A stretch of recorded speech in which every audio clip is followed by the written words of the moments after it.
Okay, you're given two functions, f of x, it's a rational function,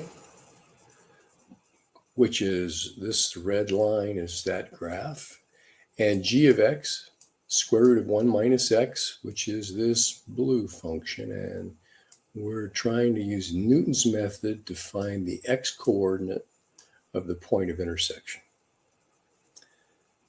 Here's a way to do it on Desmos, where we're using this tilde operator, which is used for regression formulas or equations. So it looks like the point of intersection is about at 0.766826, rounded here to 0.767. And here's h of x, which is this black line, which is defined as f of x minus g of x. And where that crosses the x-axis, that is also the x-coordinate of the point of intersection. So this is the function we want to apply Newton's method to right there. F of x minus g of x, or this minus this. And here's what it looks like. Here's f of x defined as the original f of x minus g of x. Here's Newton's method for a starting value. The next value is x minus f of the starting value over f prime of the starting value. Now to actually evaluate this, even using a calculator is going to be fairly tedious unless you have something like this Newton's method calculator on Desmos.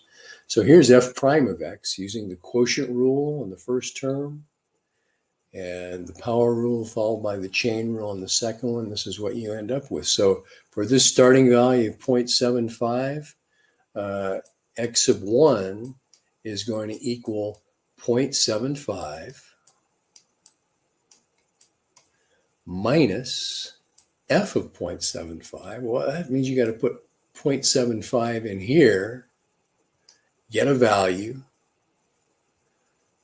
divided by f prime of 0.75, which means you have to put 0.75 in this function. And you'll get some answer.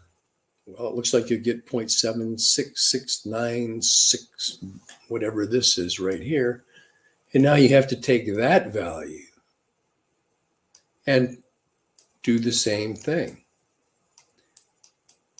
0.7669, blah, blah, blah, and so on and so forth until it starts repeating.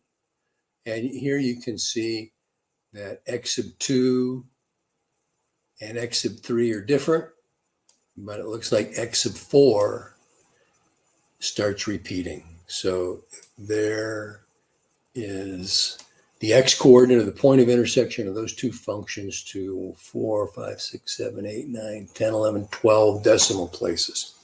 Okay, there you go. Hope that gave you some idea what's in front of you. I will post a link to the Desmos graph that performs Newton's method for you. You can use it to double check. If you have any questions, post a comment.